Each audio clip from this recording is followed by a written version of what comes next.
In addition to the never-before-seen footage from Mártin Basír's interviews, we have also been allowed unprecedented interviews with some of the people closest to Michael Jackson, people who have turned down very lucrative offers to tell the inside story of life behind the Neverland gates. They break their silence for the first time, and not for money. No one interviewed for this show received any payment to tell their story. Their reason for appearing here is to tell the truth as they see it.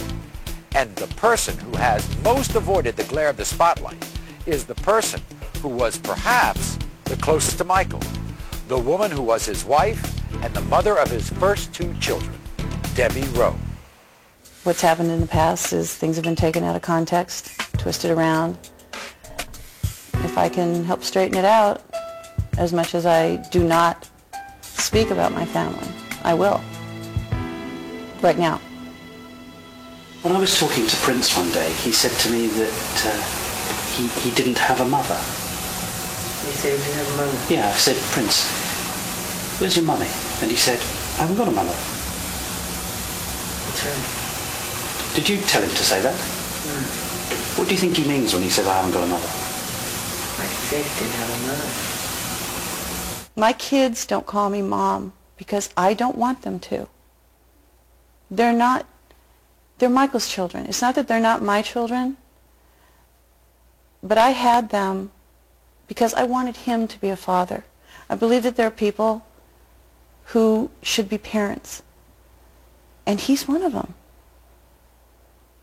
And he is such a fabulous man and such a good friend, and he's always been there for me, always, from the day I met him. I could do something for him, and this is what I wanted to do. Most people think Michael and Debbie's relationship was very short-term. Actually, they met over 22 years ago. Was it intense, Bam? No, it was over time. It was over time. I think it was 18 years, 17, 18 years that I knew him when I had Prince. In that time, they've gone on some very unusual outings, often with Michael in disguise. Yeah, he'd call, what are you doing? Nothing, what are you doing? When I go to the video, yeah. You know, we'd sneak out without security. We got caught. I was, oh my God, this is like a Beatles film. We're getting chased by people. We'd have to call security and they'd bail us out. But yeah, we'd go out and do stuff. So you'd go out sneak to him the into ranch sneak him into premieres and things. Yeah, we had a good time. He's always a lot of fun. When did Michael start talking about wanting to have kids? Was this when he was still with Lisa Marie? Or? No, they had broken up, and I was trying to console him because he was really upset, and he was upset that he said he really wanted to be a dad, and I said, so be a dad. And he looked at me puzzled, and I said, let me do this. I want to do this. You've been so good to me. You're such a great friend. Please let me do this. I said, you need to be a dad.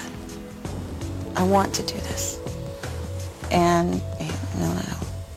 I nagged him into it, if you will. She's a wonderful person, too. She knew that Michael Jackson loves children. Yeah. And she knew that Michael Jackson wanted children. That's why. And she was... You need to be a daddy. Right. She said you needed to be a daddy. More than she needed to be a mother. Yeah. She wanted to do that for me as a present. And if you're talking about romance, maybe then, if you want to have a marker, if that makes you and the rest of America feel that they need a marker, then you could probably use that. Once Debbie's pregnancy became common knowledge, the tabloid world had one burning question. Did they or didn't they? The first two crystal parents from Debbie, which was natural conception. You had sex with Debbie? Yes. I know that's difficult for me to say because you're so embarrassed. But you actually had sex with her. You can see those children. Yes. From the first moment Debbie learned she was pregnant, Michael warned her of what was to come. he said, "You don't know what they can do." And I said, "Oh, Michael, come on. We're having a baby. Normal people have baby. We're having a baby. Come on. How can that be weird? We're having a kid. If anything, that's beautiful. It's wonderful. It's great." Boy, was I wrong. I found out at one point a picture of me pregnant was worth $500,000. To who and why? Have they never ever seen someone pregnant before? Am I supposed to look different pregnant because it's Michael's baby than someone else? As you've heard, the decision to have Michael's child was easy for Debbie. The actual birth was another matter. And we were very excited. Michael was definitely more excited than I was. You know, he was so excited when we had a contraction. And he was there. We had videos, we had music, you know. And it was long. It was 23 hours. And I had a very colorful language. And every time I went to say something, Michael would cut me off with shoot or fudge. Oh, he doesn't like cursing. Or he didn't think it was necessary when there were other words would do. So, but he was there the whole time. Held my hand, stroked my head. I think I puked once, and I was so embarrassed, and he was like, "Stop, you're fine. This is beautiful, this is wonderful." I said, "I'm going to die." "No, you're not going to die, this is great." Okay, we're crowning, you know, and Michael, yeah, he's right there. And he goes, "Oh my God, this is so beautiful." Now, having come from a medical background, there is no way, blood and stuff, there's no way, it can't, sorry, I don't come from that background. It's like, "Michael, it can't be that beautiful." Oh, he was welling up. And then his son was born. And the look on his face.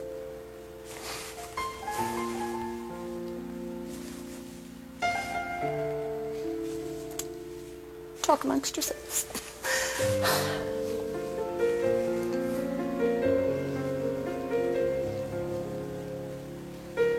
I'd never seen him that happy.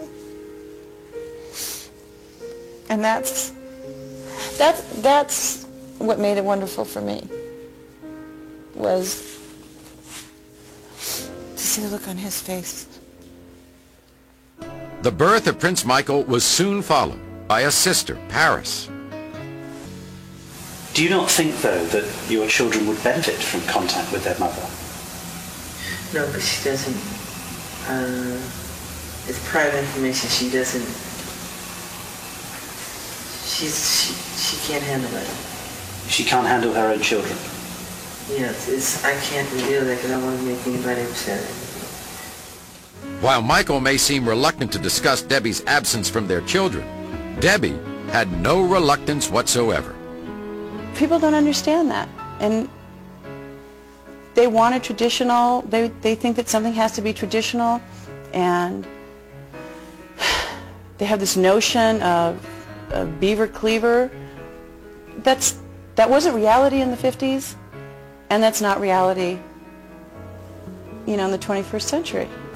We have a non-traditional family, and if it makes people uncomfortable, it's a shame that they're not more open. We are a family unit. Michael and I will always be connected with the kids. I will always be there for him. I will always be there for the children. And people make remarks, "Oh, I can't believe she left her children." Left them? I left my children? I did not leave my children. My children are with their father, where they're supposed to be.